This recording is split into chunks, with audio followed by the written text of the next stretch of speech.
Hello, I'm Paul Pluta, the method actor who plays Archibald Chesterfield III. And today, fuckers, I'm doing a video for the Paul Pluta channel. Please like, subscribe, and tell your friends. Add space on the fridge. $20 paid review because I don't do shit for free. And this is from Mike. And I'm sorry, Mike, I've been a little bit slack in getting this video out to you. He sent me a question. And I am sorry. He goes, "Hi, ArchieLuxury. Love the vids. You had me in stitches over the past weekend. Very interesting info on watches and gentlemen's interests. Fine watches, women, and wine. Ha ha. Love them all. So I'll stop being a cunter and get to the point. I'm in the process for my next Rollie for my collection. Looking at flash for cash this time round. Okay. Between two watches, a Rolex Submariner bimetal, two-tone, blue face 16613, or Rolex Daytona bimetal with either black or white face. I have a Submariner date, Rolex Submariner date, the one every fucker has in stainless steel with a black face, 1994 model, a Rolex Oyster stainless steel date, a 2004 model, and a generic Tag Heuer F1 Golf Edition. This is just for when I'm going on stag parties and when I'm out when I go out on the leash and know I'm getting totally knackered and don't want to lose the Rolex or get it bashed up. Looking for more flash watch for evening out with the wife, etc. So I'll stop, waffle, and get to the point. In the UK, a 1990s Rolex Submariner two-tone is around £4,500 to £5,000, and a bimetal early 90s Daytona is around £6,500 to £7,000. As I don't like to lose much cash, if it was ever sold, which watch would put your hard-earned cash into? As a watch aficionado, which is the one to buy? Okay. Okie dokie. Very good question. He sent me a few links there, but that's irrelevant. That's irrelevant. Okay, and he goes on to say, I'm thinking a Daytona is a classic watch and different to my current sub, but the sub in bimetal with blue face is just such a lovely looking watch. I can't discount it from my thinking. Do I stump up for a large wedge for the Daytona or just save myself a few K and settle on a lovely sub? Any pointers on these watches in general, a bimetal Daytona versus a bimetal sub? If it adds anything to your input, I'm age 33. Okay, Mike, thank you for putting your trust in Paul Pluta, the method actor who plays ArchieLuxury. And that is a fantastic Submariner. That steel Submariner date, that's a nice watch. Don't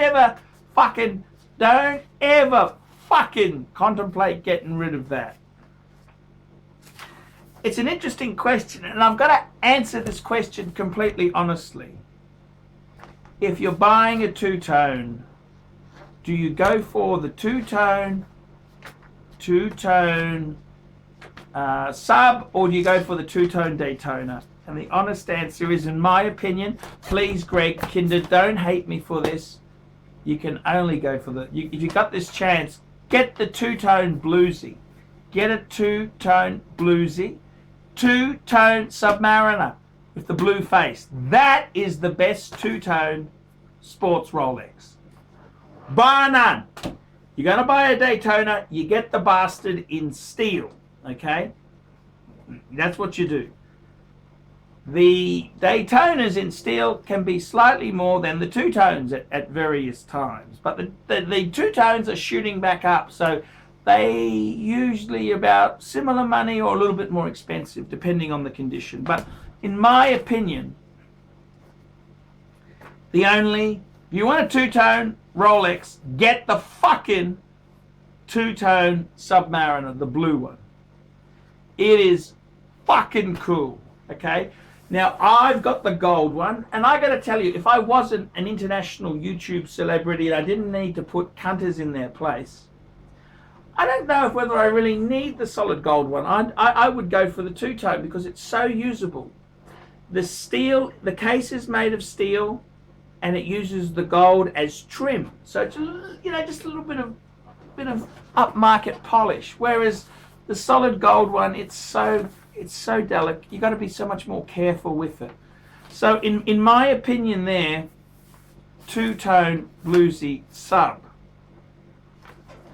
However, if you're gonna go Daytona, get the fucking steel one. The two-tone one, you want to get the steel one, okay? Get the fucking steel one. Now, you've already got a steel date sub. Okie dokie. Okie dokie. If you were short on money, instead of buying a Daytona, why don't you get yourself a fucking Explorer 2 Polar? Let's be completely honest now. For the money you're spending on getting a bluesy, why wouldn't you make it a trilogy? You keep your date sub, which is 1994. That's nothing wrong with that. I reckon that is the fucking smart money. I reckon they're going to go up in value. They're going to be very collectible. Pre-ceramic sub, get a pre-42 mil. This is the previous model, 16570 Explorer 2. And there's more. Get a Speedmaster Man on the fucking Moon. Why don't you have a perfect 3 steel stunners?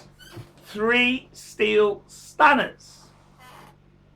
I reckon that's what the smart money is.